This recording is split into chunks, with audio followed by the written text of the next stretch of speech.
আমি home minister. Sir আপনি ওটা আমার ট্রাক। ট্রাকে আপনার নাম লেখা ছিল না, এই কথা বলেননি। এখন জেনে গেছিস তো, এবার আমার ট্রাকটা ফিরিয়ে দে। বেইমানি হয়ে যাবে। কি কি আবল তাবল বকছিস? 21,000 টাকায় কন্ট্রাক্ট নিয়েছি। কে দিয়েছিল কন্ট্রাক্ট? ভুলে যাও ওটা। আমি তোকে ডাবল টাকা দেবো, ট্রাক ফেরত দে। অন্যদের কথার দাম না থাকতে পারে, আমার কথার আছে। নেশা করে আছিস নাকি? জানিস তুই ট্রাকে কি আছে? ট্রাক খালি হলে আমার কোনো টেনশন নেই স্যার। পরের বার এই ধরনের কাজ করতে হলে আমাকে ডাকবেন স্যার। হ্যাঁ, তার মানে তুই ট্রাকটা ফেরত দিবি না? আমি একবার টাকা নিলে কারোর সঙ্গে বেইমানি করি না স্যার। এই ট্রাক ফেরত দিবি না আমি ওখানে যাব? ফ্রি থাকলে চলে আসুন। ট্রাক ছাড়বি হ্যাঁ কি না? বারবার বলছি তো, ট্রাক আমি ছাড়বো না। এই সাক্ষাৎ মৃত্যুকে তুই নিজের কাছে ডাকছিস? তার আগে আমি তোকে সাক্ষাৎ নরক দর্শন করাবো, এমন মারবো যে তোর বডির পোস্টমর্টম করতে ডাক্তার ভয় পাবে। তোকে আসতে হবে না, তোর ট্রাক চালিয়ে আমি নিজে চলে আসি তোর কাছে। তুই জানিস না আমি সাক্ষাৎ জন্তু।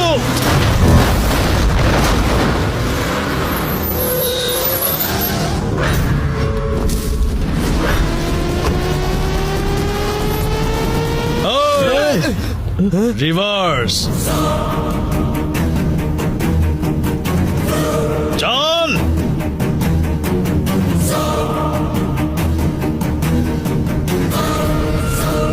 আমার বাড়িতে এসে আমার লোকজনকে মারলি, মরতে ভয় পাস না তুই? ডেমো দেখে এখনো বুঝতে পারছিস না যমরাজ আমার ক্লাসমেট? প্রথমে আমার ভাইকে মেরেছিস, পরে সরি বলে নাটক করেছিস। আগুন নিয়ে খেলছিস তুই। তোকে কোড ওয়ার্ডে বুঝিয়েছিলাম যে যেদিন আমার মাথা ঘাঁটবে সেদিন তোর মাথা ফাটবে।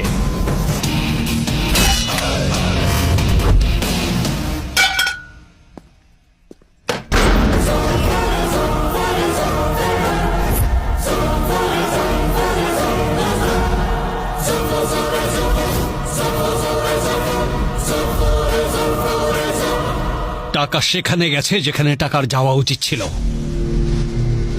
যার হকের টাকা সেই টাকার মালিক, এটাই আমার রুল। লোকের রোজগার করা টাকা লুট করে তুই নিজের পেট ভরাস। কাগজে লিখে নে, তোর সর্বনাশের কাউন্টডাউন শুরু হয়ে গেছে।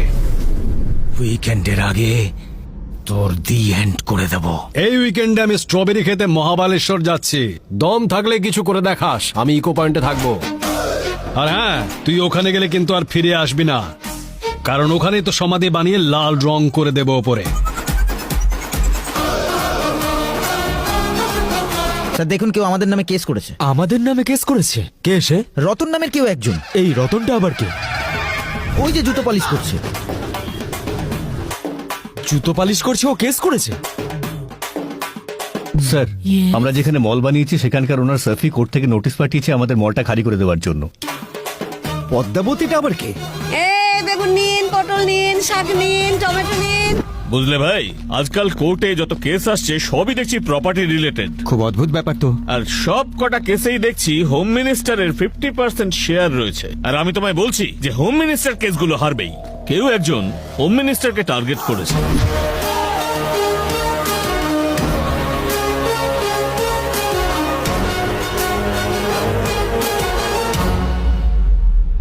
তোমার জমিটা ক্লেম করা হয়েছে।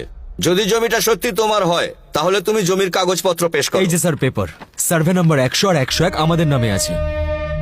যে সার্ভে নাম্বারের কথা উনি এখন বলছেন সেই সার্ভে নাম্বার কিন্তু অনেকদিন আগেই সরকার পাবলিকের নামে করে দিয়েছেন।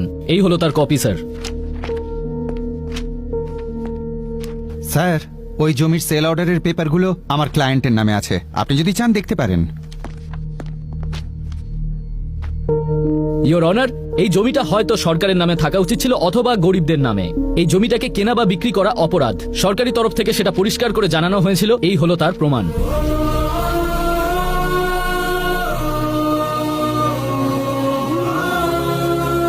রতনকে কোর্টে পেশ করা হোক।